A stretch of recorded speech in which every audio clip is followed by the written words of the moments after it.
the Show Me Something draft, Peter King. I don't see a trivia question for today, so I am going to go ahead and give you the first pick. Who needs to show you something the most this weekend?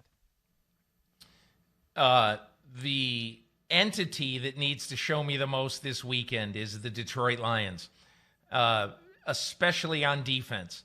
They have allowed 4 consecutive games or in the last 4 games, they have blown double-digit leads, and they've lost them all.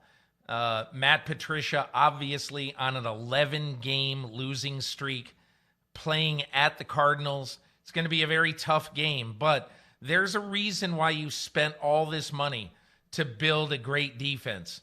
There's a reason for it. We haven't seen it yet, but that defense needs to start showing up, and that's who I want to see something from on Sunday. Yeah, you're right, and I agree with you. I just don't think there's anything to see. Nothing to see here. They can't show us anything because the cupboard's bare. I'm going to go to a team that we talked about earlier in detail, the Seattle Seahawks, Dallas Cowboys game. Mike McCarthy, the strategy there for keeping Russell Wilson off the field. Look, McCarthy's had a rough go of it so far. He needs to not make a big mistake this week. He's made multiple big mistakes so far in his time as Cowboys head coach, going for it on 4th and 3, throwing the ball short of the sticks, although the execution's not on him. The preparation for the execution's on him. Calling that play is ultimately on him. And then last week, 2 fake punts, 2 very ill-advised fake punts, and then the decision to go for 2 when down 9, which I'm sorry. I get the analytics when you're up, or when you're down 14 and you score a touchdown, go for 2. That makes sense. When you're up 1 and you score a touchdown, go for 2, make it a 2-score game. I get a lot of it. I don't get going for 2 when you're down 9 points and making it still a 2-score game if you fail. So they won that game despite some of his decisions. He needs to make some decisions that make the difference this week for the Cowboys against a team like the Seahawks, Peter. I agree with you. And although I'm very happy to see McCarthy embrace analytics after his career in Green Bay, when you cannot go for 2 when you're down 9 points. It doesn't make any sense. My next one, Mike, Jerick McKinnon. Show me something. All right. And again, this is a little bit harsh. Very good. This is a little bit harsh. But in 2017, Kyle Shanahan, watching tape after that season, fell in love with McKinnon. You know, who knows? If all went well and they signed him, maybe he becomes what Clinton Portis was for Kyle's father. Okay? And so he comes in 2018, gets hurt, season is ruined. 2019 comes back, gets hurt, season is ruined.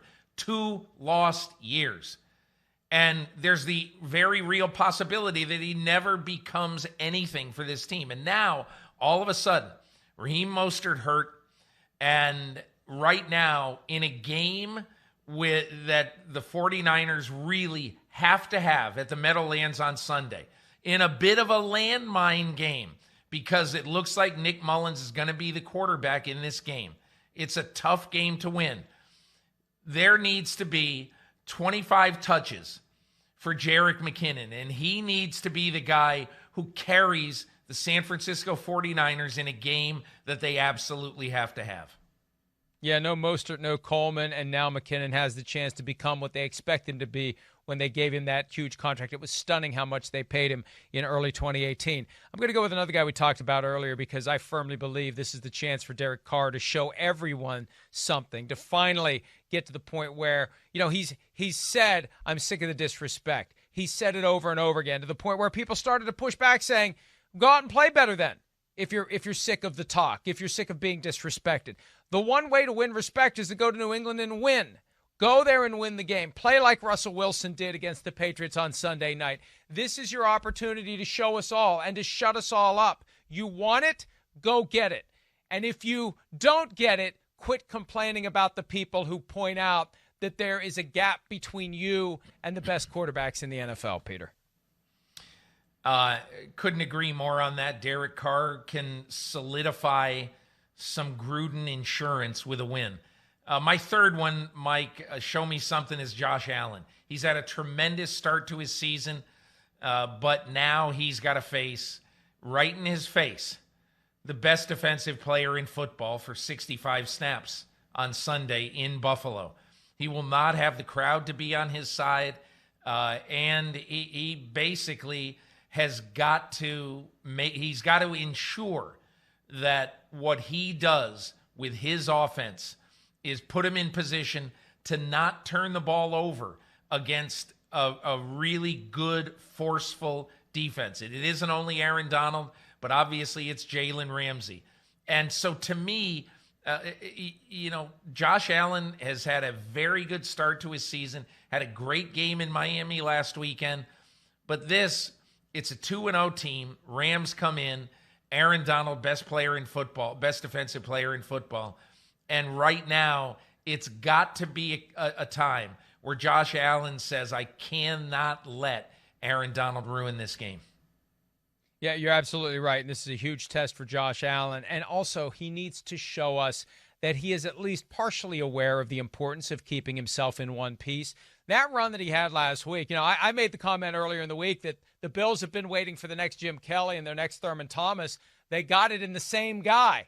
He runs with a reckless abandon that really is reckless and is going to get him injured if he doesn't stop. And if he comes up against Aaron Donald, my advice is take a slide, take a seat. Don't let Aaron Donald hit you or you may not get up. Right, next one for me, and I hate to say this because I'm a huge Deshaun Watson fan, but you get the giant contract just a few days before week 1, lose to the Chiefs, lose last weekend, get blown off the field kind of against the Ravens.